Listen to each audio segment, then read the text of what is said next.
الحمدللہ رب العالمین والصلاة والسلام علی سید الانبیاء والمرسلین نبینا محمد وعلی آلہ وصحبہ اجمعین، اما بعد۔ محترم ناظرین کرام اور دیگر سامعین،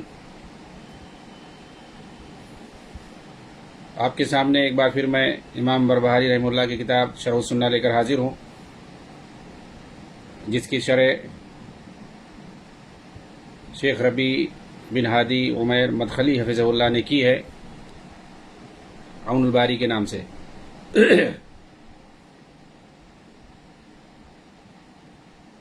امام بربہاری رحمہ اللہ اپنی اس کتاب کے اندر ایک عقیدے کا ذکر کرتے ہوئے کہتے ہیں: وَالْإِيمَانُ بِأَنَّ الْأَطْفَالَ إِذَا أَصَابَهُمْ شَيْءٌ فِي دَارِ الدُّنْيَا يَعْلَمُونَ وَذَلِكَ أن بکر ابن اخت عبد الواحد قال لا يعلمون وكذب،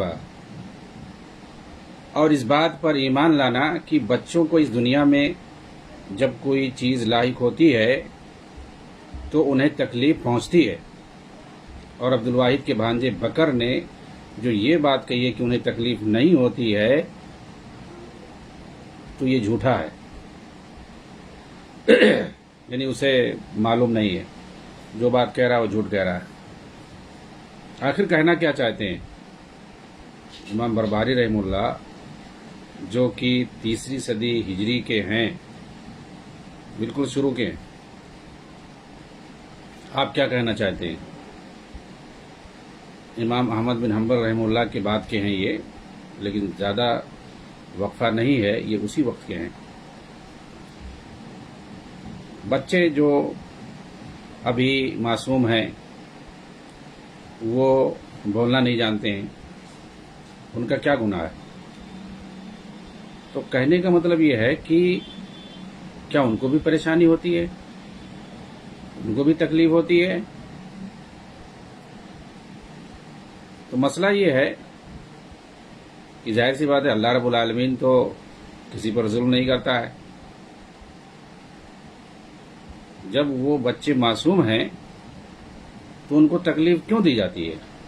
قدرتی طور پہ ان کو بیماری میں مبتلا کیوں کیا جاتا ہے، اور وہ بیماری میں کیوں تڑپتے ہیں؟ یا ان کو کسی وجہ سے تکلیف کیوں ہوتی ہے؟ وہ کہیں سے اگر گر جائیں تو ان کا ہاتھ کیوں ٹوٹتا ہے؟ وہ اپاہج کیوں ہوتے ہیں؟ یا ان کو جو ہے جب کچھ معلوم نہیں ہے، معصوم ہے، تو ان کو مختلف پریشانیوں میں کیوں مبتلا کیا جاتا ہے؟ ظاہر سی بات ہے بچے بھی تکلیف میں مبتلا ہوتے ہیں، مختلف قسم کی پریشانیوں میں، بیماریوں میں، حتیٰ کہ پیٹ ہی میں بہت ساری بیماریاں ہو جاتی ہیں۔ تو آخر ان کی کیا غلطی ہے، کیا وجہ ہے؟ تو خوارج کا ایک فرقہ ہے، اس کا ماننا ہے کہ بچوں کو تکلیف نہیں ہوتی ہے، بچوں کو ہر پریشانی اور ہر مصیبت میں ان کے لیے فرشتے ہوتے ہیں، متعین ہوتے ہیں، وہ ان کو بچاتے ہیں، ان کو کوئی تکلیف نہیں ہوتی ہے۔ حالانکہ ان کے پاس ایسی کوئی دلیل نہیں، یہ اپنی عقل سے یہ لوگ بات کہتے ہیں۔ اس طرح سے گمراہ فرقے بہت ہیں جو اپنی جو ہے عقل سے اس طرح کی باتیں دین کے معاملے میں بھی کرتے ہیں، غیبیات کے معاملے میں بھی کرتے ہیں۔ تو ویسے یہ لوگ کہتے ہیں کہ یہ عقل میں آنے والی بات نہیں ہے، اللہ تعالیٰ نے فطری طور پر، ظاہر سی بات ہے چاہے دنیا ہو یا آخرت ہو، آزمائش میں ڈالتا ہے۔ بھئی انسان اگر بالغ ہے، عاقل ہے اور وہ مکلف ہے، تو مکلف بندہ اگر ہے تو اس کو آزمائے اللہ تعالیٰ، یہ تو سمجھ میں آتا ہے۔ لیکن جب ایک آدمی مکلف ہی نہیں ہے، معصوم ہے، اسے کچھ پتہ ہی نہیں ہے، تو اس کو آزمانا، اس کو تکلیف میں مبتلا کرنا، اس کو بیماریوں میں اور مصیبتوں میں ڈالنا یا اس کو تکلیف دینا، یہ کیا معنی رکھتا ہے؟ یہ تو ظلم ہے، ناانصافی ہے، اس طرح کی یہ بات کہتے ہیں۔ ہاں، تو اس پر جو ہے حالانکہ ان کی بات صرف یہ عقلی ہے، حالانکہ تجربے سے یہ چیز ثابت ہے اور یہ حقیقت ہے، تکلیف ہوتی ہے انہیں، بچوں کو بھی تکلیف ہوتی ہے۔ اسی لیے جو ہے امام بربہاری رحمہ اللہ نے اس چیز کو ثابت کیا ہے، کیونکہ یہ عقیدے کے خلاف ہے ایسی بات کہنا، یہ تقدیر کے خلاف ہے، یہ عقیدے کے خلاف ہے. آپ ایسی بات جو کہہ رہے ہو کہاں سے لا رہے ہو؟ اس لیے آپ دیکھیے لوگوں میں یہ بھرم پھیلا ہوا ہے، یا کہہ لیجیے توہم پرستی، کہ بچے کہیں سے گرے تو ان کا کچھ ہاتھ پیر نہیں ٹوٹا، کچھ نہیں ہوا، تو کہتے ہیں ان کو فرشتے بتا لیتے ہیں، فرشتے بتا. ارے وہ ہلکے ہوتے ہیں، نہیں ٹوٹا تو نہیں ٹوٹا کسی وجہ سے، ہمیشہ ایسے تھوڑی ہوتا ہے. ہلکا ہے بدن، گرا، کچھ نہیں ہوا اتفاق سے، تو کہیں اس کو فرشتے نے روک لیا یا فرشتوں نے اس کو بچا لیا، ایسا ویسا. حالانکہ ایسی کوئی بات نہیں ہے، بچوں کو تکلیف ہوتی ہے. ہاں اور اسی سے ریلیٹڈ ہے کہ جو کفار کے بچے ہوں گے بھائی، وہ تو اگر بچپن میں ہی ان کا انتقال ہو گیا ان کے گھر، تو ان کا کیا انجام ہوگا؟ تو ظاہر سی بات ہے. ایک قول یہ بھی ہے کہ ان کو آزمایا جائے گا نئے سرے سے وہاں پہ، کیونکہ بھی مکلف نہیں ہے. لیکن اگر وہ آگے جاتے، ان کو زندگی ملتی، تو اسی ماحول میں ڈھل کر کے وہ وہی رویہ وہ بھی اختیار کرتے جو رویہ ان کے باپ دادا کا ہے. وہ بھی کفر اور شرک میں رہتے، لیکن وہ پہلے ہی مر گئے، تو ان کا کیا ہوگا؟ تو ایک ہے کہ ان کو الگ سے آزمایا جائے گا قیامت کے لیے، کیونکہ انہوں نے کیا نہیں کچھ، آزمایا جائے گا. کچھ لوگ کہتے ہیں کہ وہ اپنے ماں باپ ہی کے تابع ہوں گے، اور ایک ہے کہ ان کو الگ سے آزمایا جائے گا، وہاں الگ سے آزمائش ہوگی. بہت سارے لوگ ہوں گے اعراب میں، بہت سارے لوگوں کو اللہ تعالیٰ الگ سے آزمائے گا، اور پھر ان کا فیصلہ ہوگا کہ وہ کہاں جائیں گے. تو ایسے ہی کہتے ہیں کہ بچوں کو بھی الگ سے آزمایا جائے گا، ایسے بچوں یعنی کافروں کے ایسے بچوں کو وہاں پر آزمایا جائے گا، ورنہ مسلمانوں کے بچوں کو نہیں، مومنوں کے بچوں کو نہیں، کافروں کے بچوں کو آزمایا جائے گا. اور یہ بھی ہے کہ یہ بچوں کا معاملہ سب الگ ہے، چاہے وہ کافروں کے یہاں پیدا ہو، کسی کے یہاں بھی پیدا ہو، جب تک کہ وہ مکلف نہ ہو جائیں. مکلف ہونے کے بعد ہی دیکھا جائے گا، کیونکہ حدیث میں ہے کل مولود یولد علی الفطرہ فابواہ یہودانہ او یمجسانہ او ینصرانہ، کہ جو ہے بچے جو ہوتے ہیں وہ فطرت پر پیدا ہوتے ہیں. تو یہاں فطرت سے مراد ہے توحید. تو بچے یہ توحید پر پیدا ہوتے ہیں، فطرت پر پیدا ہوتے ہیں.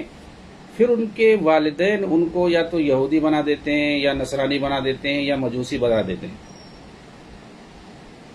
یعنی اگر بچوں کو کوئی دوسرے دین پر نہ ڈالا جائے، یا غیر اللہ کی عبادت کی طرف نہ بلایا جائے، تو پھر فطری طور پر انسان جب وہ مکلف ہوگا تو وہ صرف ایک ہی اللہ رب العالمین کی عبادت کرے گا، یہ فطری طور پر ہے. تو اس طرح سے اور بھی حدیثیں ہیں جن سے یہ پتہ چلتا ہے کہ جو مکلف نہیں ہوتے ہیں، بچے ہوتے ہیں جنہیں معصوم بچہ کہا جاتا ہے، وہ تکلیف کے عمر کو نہیں پہنچتے ہیں، یعنی مکلف نہیں ہوتے ہیں، بالغ نہیں ہوتے، اس سے پہلے اگر مر گئے ہیں تو ان سب کا انجام جو ہے سب کا ایک ساتھ ہوگا، چاہے وہ مسلمان کے گھر پیدا ہو یا کافر کے گھر پیدا ہو، کہیں بھی بچے سب برابر ہیں، ان کا کوئی حساب کتاب نہیں ہوگا. اور یہی صحیح ہے. لیکن یہاں پر یہ جو چیز تکلیف والی بات ہے، تو یہ دیکھیے جو باطل فرقے ہوتے ہیں نا، کبھی کبھی وہ ایک دم ہنسی والی بات کرتے ہیں، یعنی جاہلانہ، بالکل احمقانہ بات کرتے ہیں. تو یہاں پر وہی سمجھ لیجئے کہ ایک طرح سے احمقانہ بات ہے، جاہلانہ بات ہے، عقل سے بھی پرے والی بات ہے کہ تکلیف نہیں ہوتی ہے. بھئی تکلیف نہیں ہوتی ہے تو وہ کیوں روتا ہے؟ اس کی کیا وجہ ہے؟ اس کو بھوک لگتی ہے تو روتا ہے، کم سے کم اتنا تو ہر کوئی جانتا ہے. بھوک ہوتی ہے تو تکلیف ہوتی ہے، چاہے انسان چھوٹا ہو یا بڑا ہو، وہ محسوس کرتا ہے. تو اپنے طرح سے اسے بھی سمجھو، اسے بھی بھوک لگتی ہے، روتا ہے، تو تکلیف ہوتی ہے تبھی تو روتا ہے. ایسے ہی اگر اس کو مارا جائے تو روتا ہے، تکلیف ہوتی تبھی تو روتا ہے، نہیں تکلیف ہوتی تو کیوں روتا؟ یا کسی مصیبت میں پڑتا ہے تب بھی وہ روتا ہے. تکلیف ہوتی ہے ہر کسی کو، چاہے چھوٹا ہو یا بڑا ہو، اس میں تمیز نہیں ہے. اور اس کو بنیاد بنا کر کے یہ کہنا کہ یہ ظلم ہو جائے گا، ناانصافی ہو جائے گی، یہ سب بیکار کی بات ہے، یہ سب فضول کی بات ہے۔ ہاں، تو اس کی تشریح کرتے ہوئے شیخ ربیع کہتے ہیں کہ یہ جو بکر جو عبد الواحد کا بھانجا تھا، اس نے جو ایسی بات کہی ہے، یہ غالی خوارج میں سے تھا، اور وہ اپنے اس قول میں جھوٹا ہے۔ کیا آپ نہیں دیکھتے کہ حیوانوں کو بھی تکلیف ہوتی ہے، جانوروں کو بھی تکلیف ہوتی ہے، پرندوں کو بھی تکلیف ہوتی ہے، وہ بھی تو مکلف نہیں ہے، ان کا بھی تو کوئی حساب کتاب نہیں ہوگا، ان کو بھی دنیا میں مکلف نہیں بنایا گیا ہے، ان کے لیے کوئی عذاب اور کوئی نعمت آخرت میں نہیں ملنے والی ہے، وہ سب جو ہے مٹی ہو جائیں گے۔ تو بھئی ان کو بھی مکلف نہیں بنایا گیا بچوں کی طرح سے، ان کو کیوں تکلیف ہوتی ہے؟ تو جانوروں کو، حیوانوں کو، چرند و پرند کو، سب کو تکلیف ہوتی ہے، اور یہ ایک محسوس چیز ہے، ہر کوئی اسے جانتا ہے، اس کا کوئی انکار نہیں کر سکتا، پھر انسانوں کو کیوں نہیں ہوگا؟ حقیقت یہی ہے کہ انسان کو تکلیف ہوتی ہے، بچوں کو بھی تکلیف ہوتی ہے، اور تکلیف ہی کی وجہ سے وہ چیختے ہیں، اور جب تکلیف برداشت نہیں کر پاتے تو چیخ و پکار کو بڑھا دیتے ہیں، اس لیے کہ انہیں تکلیف ہوتی ہے، بھوکا ہوتا ہے تو روتا ہے، بیمار ہوتا ہے تو روتا ہے، چیختا ہے، تکلیف محسوس کرتا ہے۔ ایسی محسوس چیزوں کا انکار کرنا جو بہت ہی عام بات ہو، یہ حقیقت کا انکار ہے، یہ ہٹ دھرمی ہے اور بیہودہ مغالطہ ہے۔ کہتے ہیں کہ یہ بھی ان گمراہ خوارج میں سے جو کہتے ہیں کہ بچوں کو تکلیف نہیں ہوتی ہے، دراصل ان کی یہ سوچ ہے کہ انہیں تکلیف دینا ظلم ہے۔ اللہ ان کا برا کرے، جہالت اور نفس پرستی نے انہیں اس طرح کے فاسد عقائد میں ڈھکیل دیا ہے۔ چنانچہ جو ایسی باتیں کہتے ہیں یہ سب بے بنیاد ہیں۔ ٹھیک ہے، بچوں کے بارے میں مکلف نہیں ہے تو ایسا بھی نہیں ہے کہ وہ ہر چیز سے پاک ہیں۔ جو چیزیں فطری طور پر ثابت ہیں، ظاہر سی بات ہے ان کو تو مانا جائے گا۔ ٹھیک ہے، وہ مکلف نہیں ہے، معصوم ہے، تو اس کا مطلب یہ ہے کہ ان پر کوئی چیز واجب نہیں ہے، ان کا حساب کتاب نہیں ہوگا، اور مکلف ہونے کے بعد، بالغ ہونے کے بعد جو فرائض اور واجبات ہیں اگر اس کو نہیں کرتا تو پھر اس کا حساب کتاب ہوگا، اور جن چیزوں سے اسے منع کیا گیا ہے رکنے کے لیے اگر نہیں رکتا ہے اور ان کا ارتکاب کرتا ہے تو اس پر بھی اس کی باز پرس ہوگی۔ یہاں صرف یہی مطلب ہے بس، باقی جو فطری چیزیں ہیں وہ سب پر یکساں لاگو ہوں گی، چاہے وہ معصوم ہو یا غیر معصوم ہو، بچہ ہو یا مکلف ہو، بالغ ہو، سب پر جو فطری چیزیں ہیں، انسانی چیزیں ہیں، وہ سب پر یکساں لاگو ہوتی ہیں۔ اسی میں سے تکلیف محسوس کرنا بھی ہے تو اس سے وہ بری نہیں ہوگا۔ یہ صرف جو ہے تکالیف شرعیہ کی بات ہے بس، معصوم اور غیر معصوم کی جو بات ہے وہ صرف تکالیف شرعیہ کی بات ہے، اور جس کا اثر اور نتیجہ آخرت میں مرتب ہوتا ہے اس کا صرف ہے اللہ رب العالمین جو ہے اس میں فرق کرتا ہے، معصوم اور غیر معصوم میں، بالغ اور غیر بالغ میں، مکلف اور غیر مکلف میں، اور اس کی ساری چیزیں ہیں، اس میں صرف بچہ ہی نہیں اور بھی دوسرے لوگ ہیں، اس میں جو ہے مجنون اور پاگل بھی ہے،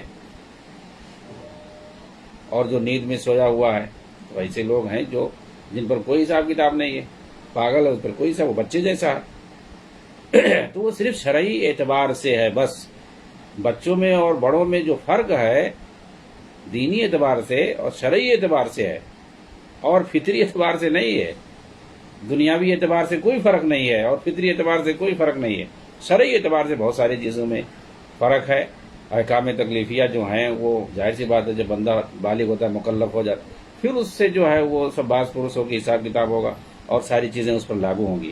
لیکن اگر اس سے پہلے بالغ نہیں ہے، بچہ ہے، تو وہ ساری چیزوں سے اس کو کوئی مطلب نہیں ہے۔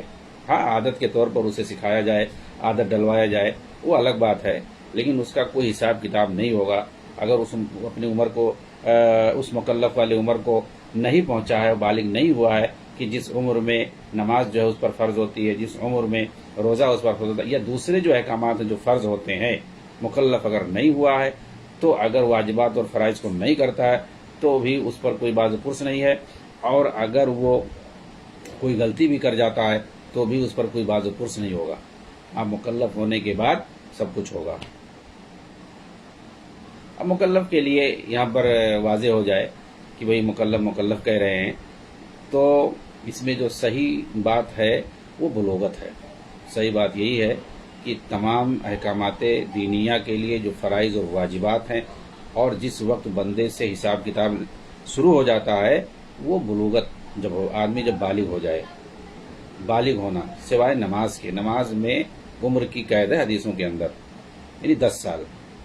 تو نماز کو چھوڑ کر کے نماز میں 10 سال کے بعد نماز اس پر فرض ہو جاتی ہے، یعنی بندہ گویا مکلف ہو گیا، اب اس کی بات پرس ہوگی۔ اس کے علاوہ دیگر جو احکامات دینیہ ہیں، دیگر جو فرائض اور واجبات ہیں، یا اس کے علاوہ نماز کے علاوہ دوسری جو چیزیں ہیں، بندہ جس پر باز پرس جس کی ہوتی ہے، جس پر وہ سمجھ لیجئے کہ بلوغت ہے۔